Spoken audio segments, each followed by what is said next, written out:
বিতর্ক যেন পিছু ছাড়ে না সাকিব আল হাসানকে। খেলা থেকে শুরু করে ব্যক্তি জীবন সব নিয়ে আলোচনায় থাকেন তিনি। তবে এবারের বিষয়টা একেবারেই ভিন্ন। বুধবার রাতে সামাজিক যোগাযোগ মাধ্যমে ছড়িয়ে পড়ে কয়েকটি ক্লিপ, যেখানে সাকিবের সঙ্গে দেখা গিয়েছে সাবেক অর্থমন্ত্রী আ.হ.ম মোস্তফা কামালের কন্যা ও বিপিএল এর দল কুমিল্লা ভিক্টোরিয়ান্সের মালিক নাফিসা কামালকে। সাকিব আল হাসানের এমন ভিডিও ক্লিপ স্বাভাবিকভাবেই নজর এড়ায়নি দেশের ক্রিকেট ভক্তদের। বিস্তারিত জুনাইদ আহমেদ সৈকতের ডেস্ক রিপোর্টে।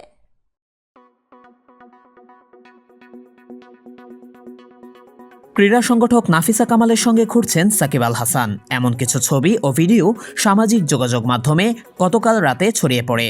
সাকিব ও নাফিসা প্রেমের সম্পর্কে জড়িয়েছেন এমন গুঞ্জনও ছড়িয়েছে। সামাজিক যোগাযোগ মাধ্যমে সবসময় কোনো না কোনো বিষয় নিয়ে আলোচনায় থাকেন জাতীয় দলের ক্রিকেটার সাকিব আল হাসান।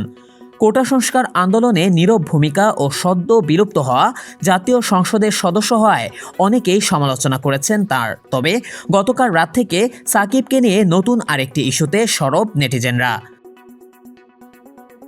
সাবেক অর্থমন্ত্রী আ.হ.ম মোস্তফা কামালের কন্যা ও বিপিএল এর দল কুমিল্লা ভিক্টোরিয়ান্সের মালিক ক্রীড়া সংগঠক নাফিসা কামালের সঙ্গে ঘুরছেন সাকিব আল হাসান। এমন কিছু ছবি ও ভিডিও সামাজিক যোগাযোগ মাধ্যমে গতকাল রাতে ছড়িয়ে পড়ে। সাকিব ও নাফিসা প্রেমের সম্পর্কে জড়িয়েছেন এমন গুঞ্জনও ছড়িয়েছে। রাতভর এ নিয়ে সামাজিক যোগাযোগ মাধ্যমে চলেছে নানা আলোচনা সমালোচনা। এদিকে স্ত্রী উম্মে শিশিরের সঙ্গে বিবাহ বিচ্ছেদের গুঞ্জনও চাউর হয়েছে। সে সংখ্যা অবশ্য বেড়েছে শিশিরের কারণেই। সাকিব আল হাসানের সঙ্গে অনেক ছবি ডিলিট করেছেন তিনি।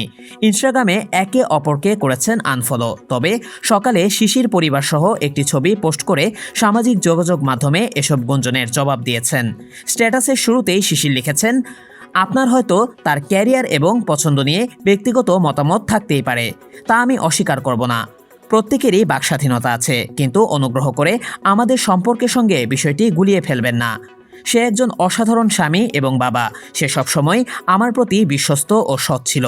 আর এমন কিছু করবেন না যা আমাকে আঘাত করে। সে এমন মানুষ যে আমার পাশে দাঁড়াতে গিয়ে নিষেধাজ্ঞার মুখে পড়েছিল। শিশির আরও বলেন, আমি সবসময় তার বাইরে ঘোরাফেরা সম্পর্কে জানি এবং বেশিরভাগ সময় তার সঙ্গেই থাকি। 13 বছর আগে আমি যে মানুষটির সঙ্গে পরিচিত হয়েছিলাম, তিনি এখনও সেই একই মানুষ আছেন। জীবনসঙ্গী হিসেবে সে 100-তে 100 পাওয়ার যোগ্য এবং আলহামদুলিল্লাহ আমাদের একটি সুন্দর পরিবার আছে।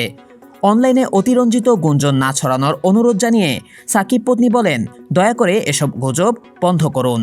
সামাজিক যোগাযোগ মাধ্যমে সবসময় যা দেখেন তা বিশ্বাস করবেন না। কিছু কাটাছেঁড়া ছবি আসল ঘটনা প্রকাশ করতে পারে না। যারা এই কাজগুলো করছেন তাদের উদ্দেশ্যে বলছি, এসব করে আপনারা কিছুই অর্জন করতে পারবেন না।